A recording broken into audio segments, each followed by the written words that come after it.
What is vibing? This is Vish, and today I'm going to be responding to Sadhguru's video on the only thing you need to do for enlightenment. Also, if you hit that subscribe button, I'll be truly grateful. I'm a meditation coach and I've had hundreds of people on their meditation journeys. If you have any questions about it or want to learn how to do it, either comment down below or message me on Instagram @VishVibes. Sadhguru is a yogi, mystic, and visionary who is enlightening the world. What does enlightenment by itself even mean is a question that a lot of people have.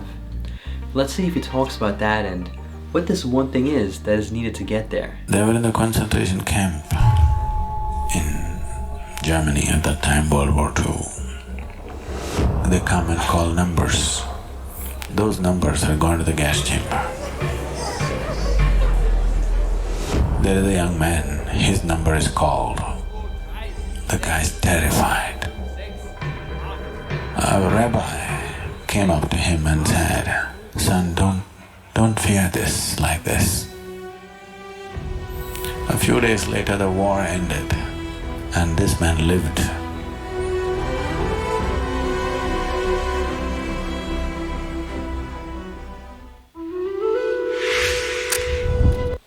This does seem to be like a part from his exclusive series, so maybe just a snippet, but let's see what he has to offer.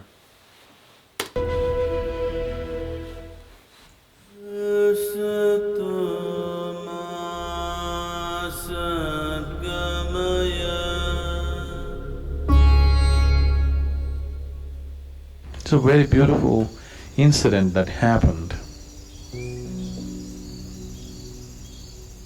There's a guy who, I wrote about it later. They were in the concentration camp in Germany at that time, World War II. And every day they come and call numbers. Those numbers are going to the gas chamber. So when they call out numbers, people hide under that, they'll be dragged, beaten and taken.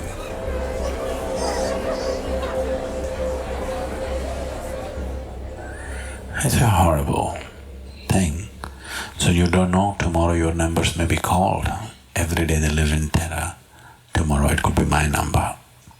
Because they have a certain capacity for the gas chamber. They can only take that many numbers per day. And also for the world, they don't want to look like a whole concentration camp died in one day. They died slowly out of sickness and illness and this and that. So every day 15, 20 numbers will be called and they have to go.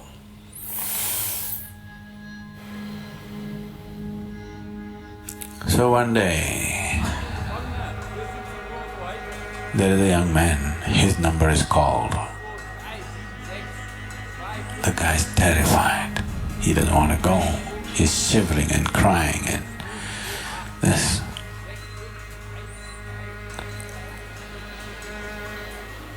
A rabbi came up to him and said, "Son, don't fear this like this." And he took off his shirt, gave it to him, "You wear my shirt with my number, I'll wear yours." In that fear and that overwhelmed with the possibility of death, he took out his shirt and gave it to him. The rabbi wore the shirt and went. Wow, so selfless. Went to the gas chambers.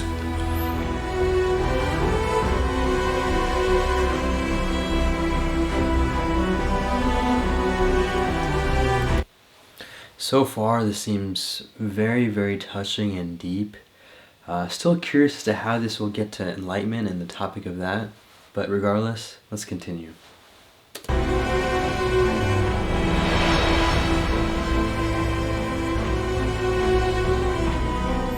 A few days later the war ended and this man lived. And somebody actually wore your shirt and went. He could have lived. And this fellow, his whole life was transformed because of this, that this rabbi actually walked to death knowing fully well where he's going, no chance. When a man is like this, for him attaining is no problem. He doesn't have to go and die in the gas chamber. But just being like this, that I'm willing to keep myself aside and do what's needed right now, just very casually, no big fanfare about it.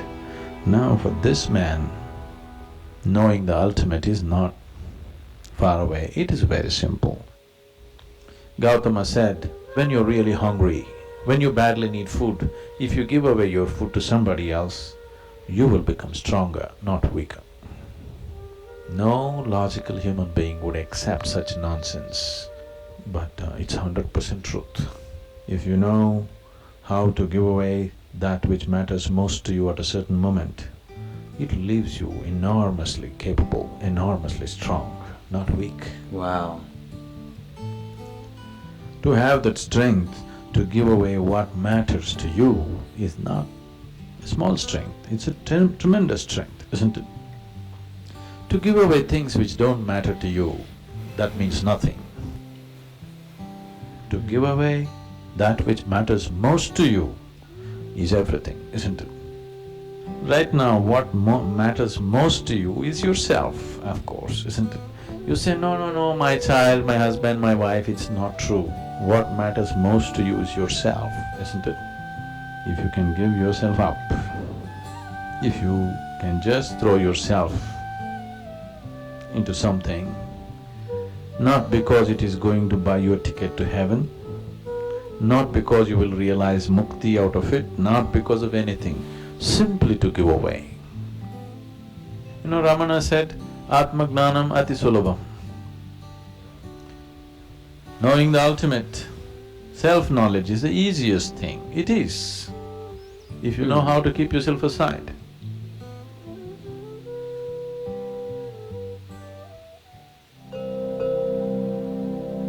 When we make an attempt to break the threshold of where we are, it can lead to lots of confusion. For those aspects for which you have no answers, I will answer. Just deepen the question. Just make the question very intense within you. I will take care of the answer.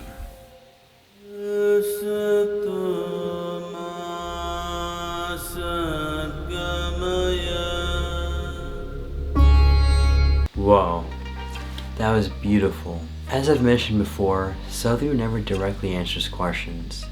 He always gives you a guidance. That way, you can experience the truth yourself.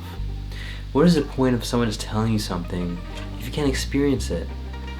Experiencing the truth, rather than being told the truth, has so much more power. And that is what allows you to seek more within. It was beautiful to see how he described that story of the unfortunate times of the Holocaust, and it was such a unconscious time, to say the least. All these innocent people being sent to the gas chambers and all the acts of the unconscious by the Nazis. It was truly horrific. I do have to say though that as I've learned from Jesus, a beautiful spiritual teacher, as he was dying on the cross and getting nailed, he beautifully said, "Forgive them for they do not know."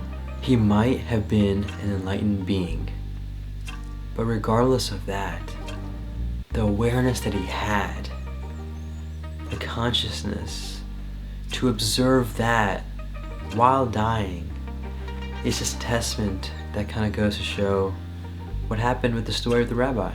It's really beautiful to see how Sadhguru is able to prove and showcase the realities of life and what really matters. For example, the sun rising today, if it didn't rise, you wouldn't have the sunlight, you wouldn't have the warmth. These are all essential to life. Without the trees, we wouldn't have the oxygen, we literally couldn't breathe. These are the things that matter the most.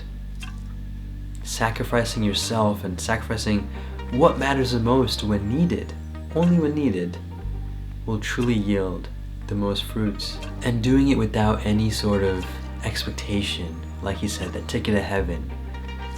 No, it's all about just providing unconditionally. The way the sun rises for us unconditionally, we must also do that unconditionally to whoever. and to whatever. Let us learn from the natural intelligence of the universe, like the sun, like the trees, like the selfless acts of all these human beings. We can do the same. Thank you so much for watching. I appreciate you taking the time. Make it a great day. Take it joyfully and stay conscious.